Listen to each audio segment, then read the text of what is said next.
여러분, 최현우, 이은결이라는 사람을 아십니까? 이 최현우, 이은결 씨는 우리나라의 유명한 마술사들입니다. 이들이 하는 마술을 보고 있다 보면은 저 사람은 진짜 마법사가 아닐까? 이런 생각이 들 정도로 그들이 하는 퍼포먼스가 어마어마합니다.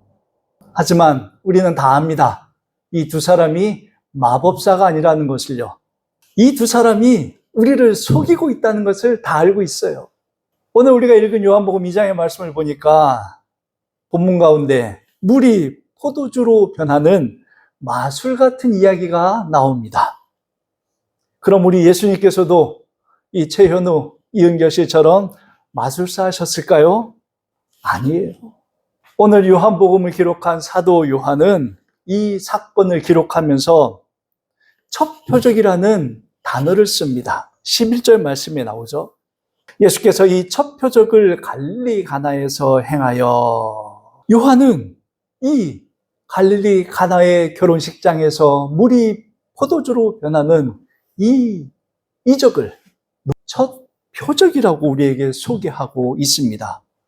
특히 이 물이 포도주로 변하는 이 사건은 사복음서 가운데 오직 요한복음에만 기록되어 있어요. 마태, 마가, 누가복음에는 이 기록이 없습니다. 오직 요한만 이것을 기록하고 있어요. 그런데 요한이 이것을 표적이다, 표적, 신비로운 사인, 신호라는 거예요.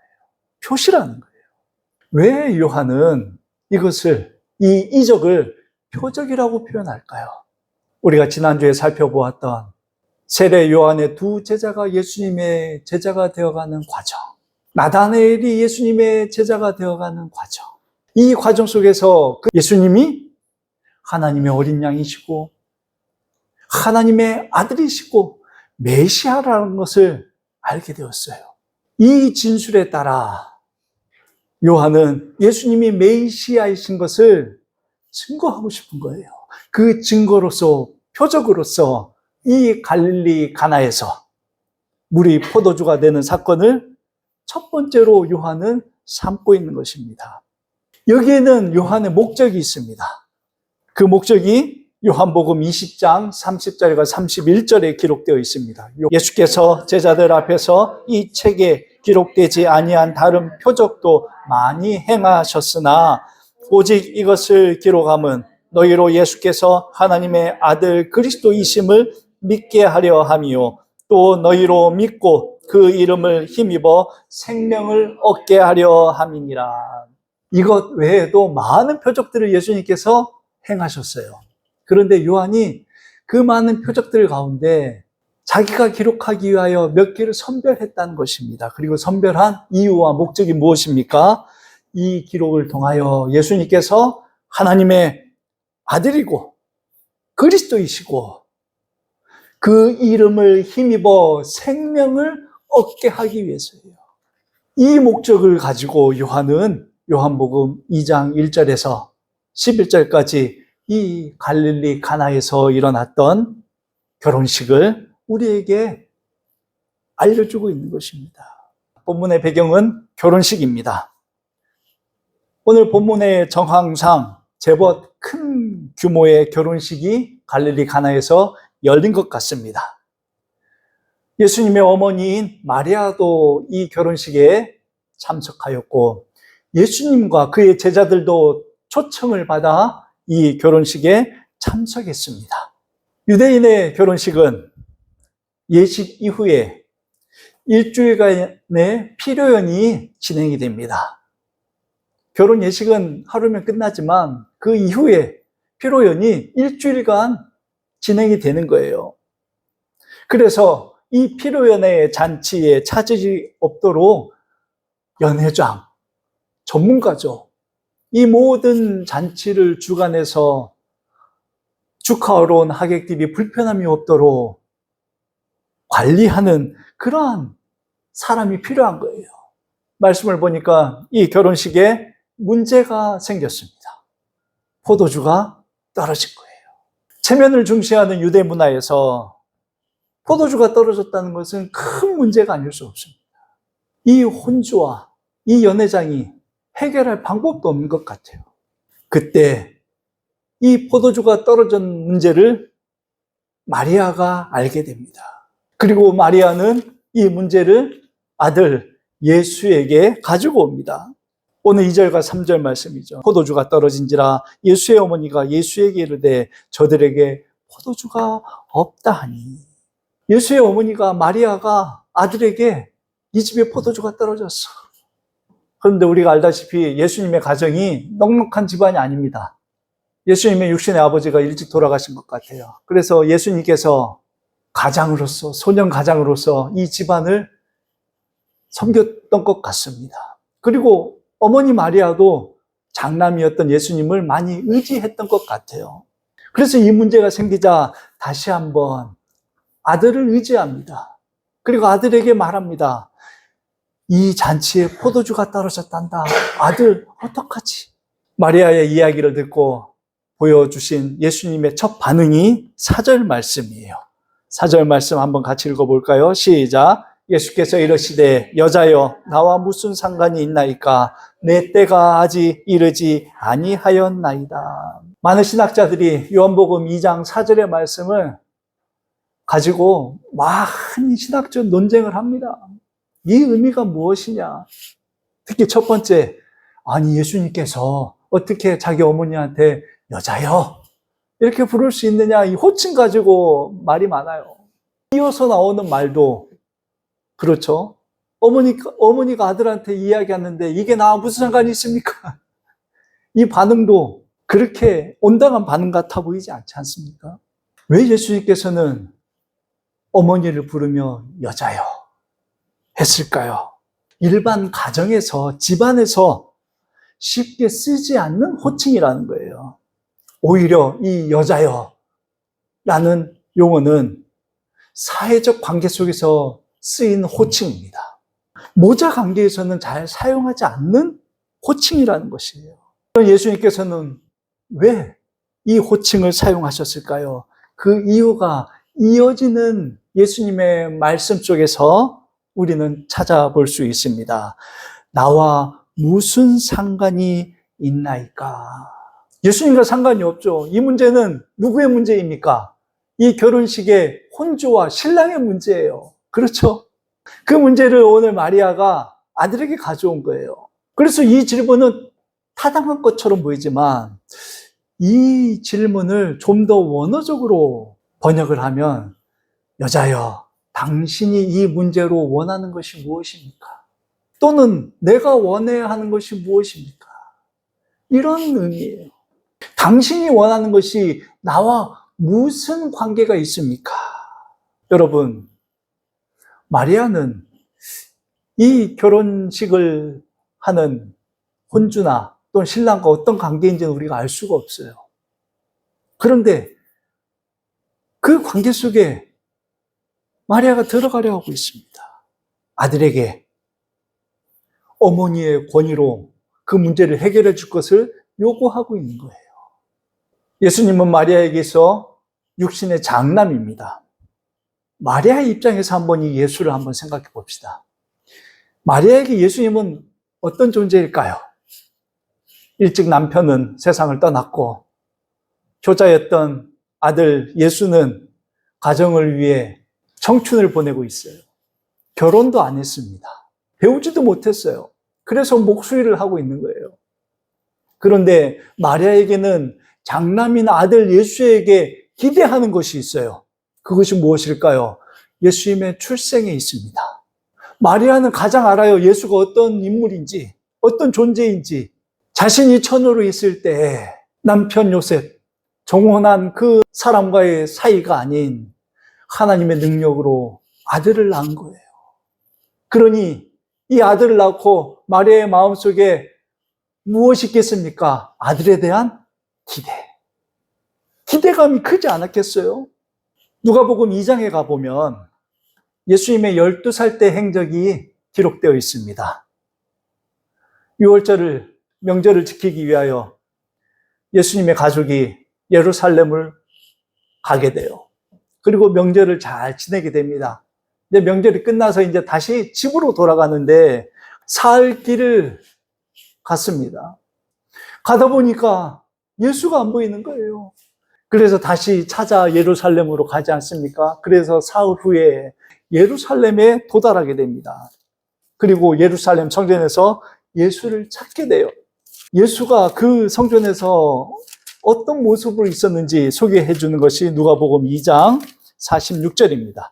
사흘 후에 성전에서 만난즉 그가 선생들 중에 앉으사 그들에게 듣기도 하시며 묻기도 하시니 듣는 자가 다 그 지혜와 대답을 놀랍게 여기더라. 12살 때 예수님이 이런 모습을 보여준 거예요. 누구에게? 마리아에게.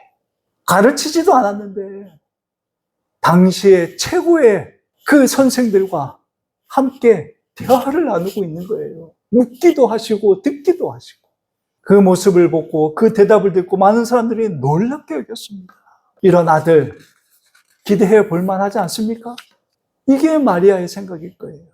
그런데 30살이 되도록 연변치 못했어요. 결혼도 못했습니다. 목소리나 하는 거예요. 기대에 못 미치는 모습이에요. 모자라지도 않았지만 그런데 예수에게 놀라운 일이 일어났습니다. 당시에 가장 핫한 선지자 세례 요한이 예수를 어떻게 했어요? 하나님의 세상 죄를 지고 하나님의 어린 양이다. 하나님의 아들이시다. 세례 요한이 예수님을 엄청난 인물로 소개하고 있는 거예요. 그러자 예수 주변에 예전에는 며칠 전만 해도 의자 만들어주세요. 책상 만들어주세요. 그 일 때문에 오던 사람들밖에 없었는데 누가 왔습니까? 제자들이라고 하는 사람들이 몰려든 거예요. 마리아에게 꺼져가던 기대감이 다 불타오르는 거예요. 이야, 역시. 그래서 마리아가 이 문제를 가지고 아들에게 온 거예요. 아들아, 이 집에 포도주가 떨어졌단다. 찬스다. 너를 세상에 알릴 찬스다. 이것이 마리아가 원하는 거예요. 그래서 어머니의 권위로 아들에게 부탁하는 그 어머니를 향하여 예수가 말합니다. 여자요. 무슨 말입니까? 모자 관계로서 그 일을 할 수 없다는 거예요. 이제 모자 관계는 우리 사이에 내가 하나님의 어린 양으로서 하나님의 아들로서 이제 모자 관계는 끝이 났다는 거예요. 예수님은 마리아의 기대처럼 행할 수 없는 것입니다. 예수님은 마리아의 아들로 세상 죄를 지고 가는 하나님의 어린 양으로 오신 게 아니에요.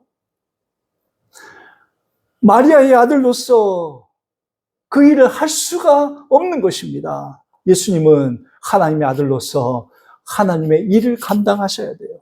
요한의 증거처럼 예수님은 하나님의 어린 양이고 하나님의 아들이십니다. 예수님은 하나님의 아들로서 이제 공생애를 시작하셔야 되는 거예요. 그러니 이 어머니의 권위로 아들에게 찾아온 마리아에게 여자여라고 밖에 할 수가 없는 것입니다. 예수님의 첫 표적이 하나님의 아들이심을 드러내는 이 첫 증거가 인간 어머니의 요구에 복종하는 것으로 시작할 수는 없는 일이기 때문입니다. 이것이 오늘 본문에서 우리에게 주는 아주 중요한 메시지예요. 그런데 오늘 본문을 가지고 오늘 한국교회가 범하는 큰 실수가 있습니다. 특히 사복음서 하면 마태, 마가, 누가, 요한복음입니다. 이 사복음서를 보면서 이 복음서 안에 있는 본문 이야기에 거기에 이야기에 등장하는 인물들, 사람들에게 우리가 집중하고 주목하는 실수를 한단 말이에요. 특히 오늘 본문 속에서 마리아에게 꽂힌 곳이 있습니다. 어디일까요? 여기가 바로 천주교예요. 천주교가 이 마리아에게 꽂혔어요. 그래서 이 말씀 때문에 마리아를 숭배하는 교리를 갖게 된 거예요. 봐라, 우리 예수님께서 육신의 모친이셨던 어머니의 그 요청을 거절하지 못하지 않느냐. 천주교에서는 마리아를 숭배하는 근거 본문으로 오늘 말씀을 제시합니다. 마리아가 요청해서 예수님께서 이 일을 하셨다는 주장이죠. 반대로 예수님은 그러려는 의도를 오늘 여자여라는 말씀을 통하여 배격하고 있는 거예요. 당신의 요청으로 인하여 내가 이 일을 하는 것이 아니다라는 거예요. 당신의 아들로서 내가 이 일을 하는 것이 아니다. 나는 지금 누구의 아들로서? 하나님의 아들로서 이 일을 한다는 것이에요. 두 번째로 오늘 우리가 읽은 본문에서 실수하는 것이 하인들입니다.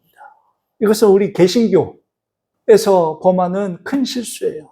하인들이 집중해요. 예수님이 아니고. 하인들은 무엇에 집중할까요? 순종. 어머니 마리아가 하인들에게 말하잖아요. 말씀하시는 대로 해라. 돌 항아리 6개, 그 아기까지 물을 채우라. 그 하인들이 그 말씀을 듣고 그대로 합니다. 또 갖다 줘라. 갖다 줍니다. 이 순종을 우리가 배워야 됩니다. 우리가 순종하면 이런 일이 일어납니다. 우리 삶에서도 이런 물이 포도주로 변하는 일이 순종할 때 일어납니다. 이렇게 가르쳐요. 아니에요.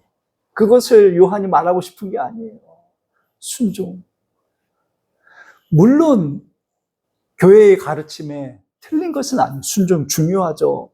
순종이 제사보다 낫다고 한 사무엘의 말씀처럼 중요하죠. 그러나 오늘 본문이 그런 본문은 아니라는 거예요. 왜 이런 실수를 할까요? 우리가 복음서에 나오는 이야기 속에 어떤 사건들 속에 무엇에 집중해서? 사람들에 집중했어요. 그러나 복음서의 주인공은 누구입니까? 예수님이에요. 이 본문에서 이 성경을 기록한 저자는 어떤 예수님을 우리에게 말하고 싶은 것인가? 이거예요. 이거를 찾아야 되는 거예요. 예수님보다 마리아나 하인들을 더 중요하게 생각하면 본문의 주제에서 벗어나게 된다는 것입니다. 이런 예로는 구약 성경에서도 우리가 찾아볼 수 있습니다. 대표적으로 다윗 이야기에서 이런 예들을 찾을 수 있습니다. 다윗과 골리앗 이야기 잘 아시죠? 둘이 싸웠습니다. 그러면서 말합니다. 다윗의 믿음을 본받자. 틀린 말 아니죠?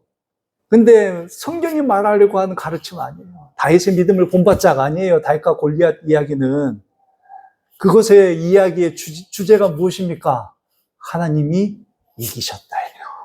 하나님이 다윗을 쓰셔서 골리앗을 이기셨다가 주제입니다.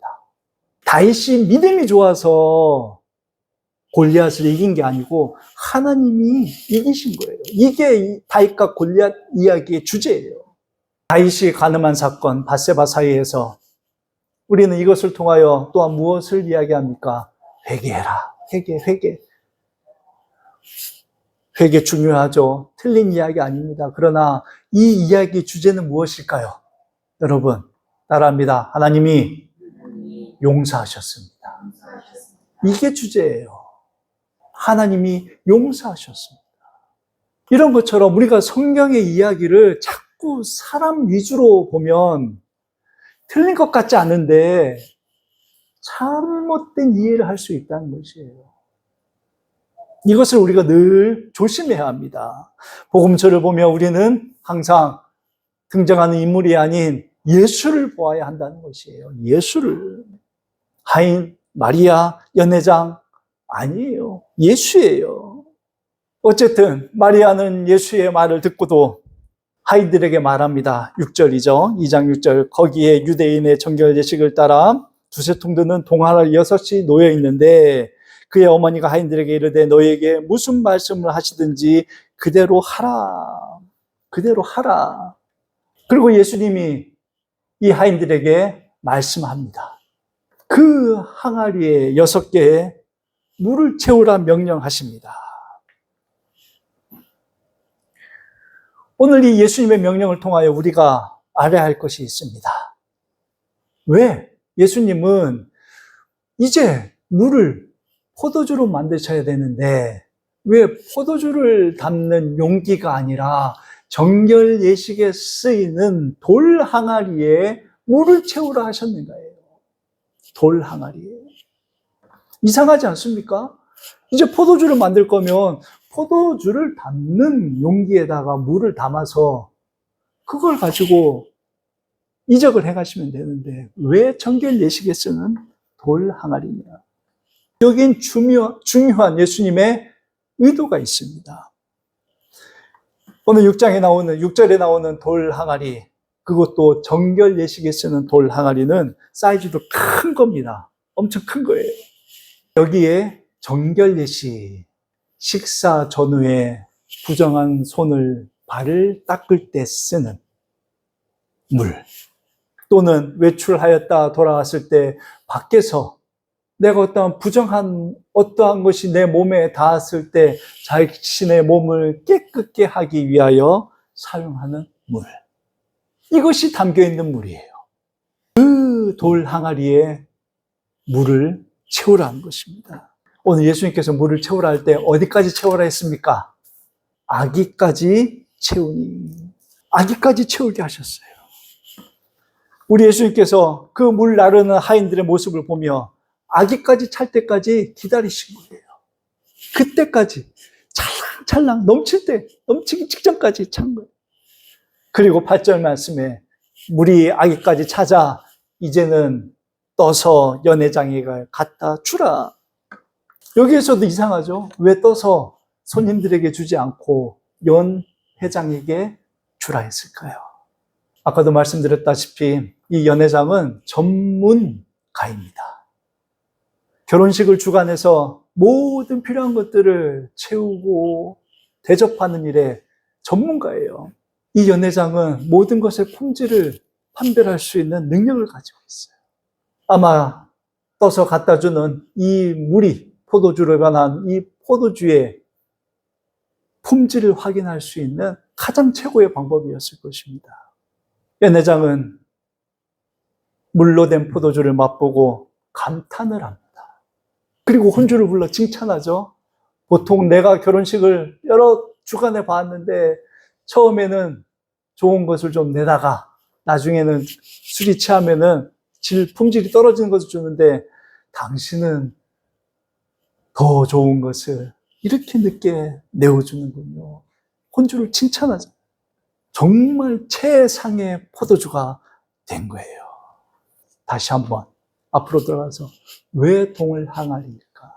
정결 예식에 쓰는 동을 항아리. 무슨 말입니까? 구약의 율법의 시대가 이미 다 찼다는 것이에요. 구약의 시대가, 그 율법의 시대가 이미 다 완성되었다는 것을 의미하는 거예요. 이제 더 이상 옛 시대는 끝이 났다는 거죠. 오늘 이 이적을 통하여 예수님께서 이것을 우리에게 말씀하고 계신 거예요. 옛 시대가, 율법의 시대가 끝났다. 그리고 이제 새 시대가 열리는데 이 새 시대는 어떤 시대입니까? 은혜의 시대이다. 은혜의 시대. 아무 맛도 없는 물이 포도주가 되어진 이 은혜. 여러분, 성경에서 또 포도주는 무엇을 상징합니까? 무엇을 의미합니까? 하나님의 축복, 기쁨, 풍요. 이것을 상징해요. 오늘 예수님을 통하여 이 하나님의 축복과 기쁨과 풍요가 이 시대에 도래한다는 것이에요. 율법의 시대는 종결되었고 가득 차 이제 종결되었고 이제 한 번도 경험하지 못한 은혜의 시대가 열릴 것이다. 그런데 이 풍요가 누구로부터 옵니까? 예수님으로부터. 이 기쁨이 예수님으로부터 온다는 거예요. 이 하나님의 축복이 예수로 온다는 거예요. 세상 죄를 지고 가는 하나님의 어린 양이신 하나님의 아들이신 예수님을 통하여 이 새 시대가 온다는 것입니다. 그리고 이 시대가 언제 시작됩니까? 바로 십자가에서. 그래서 오늘 예수님께서 여자여 나와 무슨 상관이 있습니까? 내 때가 아직 이르지 아니하였습니다. 여기에서 말씀하신 예수님의 그 때가 바로 십자가 사역을 의미하는 거예요. 그때가 되면 하나님의 영광이 온전히 드러날 것입니다. 그러나 아직은 그때가 아니에요. 그래서 오늘 이 놀라운 이적이 어때요? 감추어졌습니다. 연회장도 몰라요. 이 포도주가 어떻게 생겼는지를 몰라요. 혼주도 몰라요. 오직 누구만 합니까?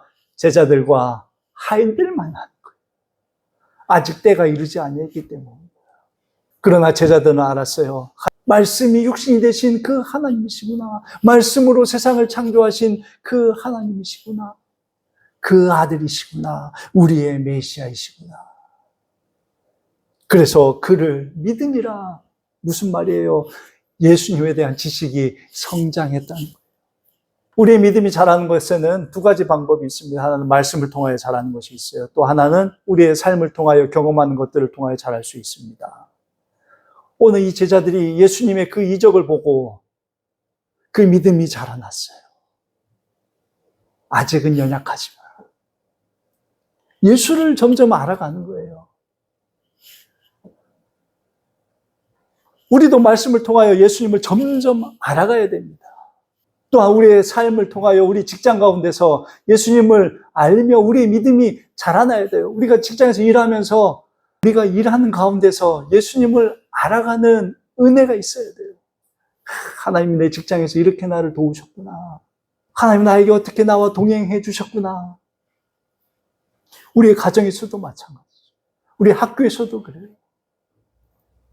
이 경험 속에서 우리의 일상의 생활 속에서 경험하는 것을 통해 우리의 믿음이 자라고 또 말씀 생활을 통하여 또한 믿음이 자라는 오늘 예수님께서는 이제 옛 시대는 끝이 났다. 새 시대가 열릴 것이다. 그래서 요한복음 7장 37절 38절 네, 한번 찾아 읽겠습니다. 명절 끝날 곧 끝날에 예수께서 서서 외쳐 이르시되 누구든지 목마르거든 내게로 와서 마시라. 나를 믿는 자는 성경에 이른 것 같이 그 배에서 생수의 강이 흘러나오리라 하시니 아멘. 누구든지 목마르거든 내게로 와서 마시라. 오늘 우리를 초청하고 계세요. 내가 너희의 생수다. 너희의 배에서 생수가 그치지 않고 흐를 것이다. 우리 예수님께서 우리의 포도주가 되어 우리의 기쁨이 되어주시겠다 말씀하고 계신 거예요. 이것이 예수님의 때입니다. 이것이 십자가를 통하여 우리에게 주시는 멈추지 않는 하나님의 은혜인 것이에요. 우리 예수님께서 하인들에게 연회장에게 떠서 가져다 주라 이렇게 말씀하시잖아요. 네. 원래 헬라어의 의미는 우물 깊은 우물에서 물을 퍼올리는 그런 의미의 단어를 예수님이 썼어요. 저 밑에서부터 퍼올리는 거. 그러니까 위에 깔짝깔짝 되어서 떠서 연회장에 주는 게 아니라 우물에서 물을 기르듯이 이 단어를 통하여 생수의 강이 누구든지 목마르거든 내게로 와서 마시라. 우리 예수님은 마르지 않는 은혜의 샘물이십니다. 우리 예수님께 가면 누구든지 부족함이 없이 이 은혜의 샘물, 기쁨의 풍요의 샘물을 마실 수 있는 거예요. 내가 그 일을 위하여 왔다. 우리 예수님은 그런 분이십니다. 영적 갈증을 우리가 느끼고 계십니까? 목마름이 있으십니까? 그 목마름, 갈증 세상으로부터 해소할 수 있습니까? 세상의 것은 짠 소금물이에요. 먹으면 먹을수록 더 갈증을 유발하는 것들이. 오늘 우리에게 예수님이 다시 초청하셨습니다. 누구든지 목마르거든 내게로 와서 마시라. 우리 예수님께 나아가면 예수님께 나아가면 예수님께서 우리의 샘물이 되어 마르지 않는 은혜의 강물을 흘려보내어 주실 것입니다. 오늘 이것을 우리가 알고 이 예수님을 만나 늘 언제나 여러분들의 삶이 영적으로 풍요한 가운데 마지막 때에 누릴 그 풍요를 또한 바라보며 우리가 신앙생활을 해나가는 우리 원성도들이 다 되시기를 주님의 이름으로 축원을 드립니다.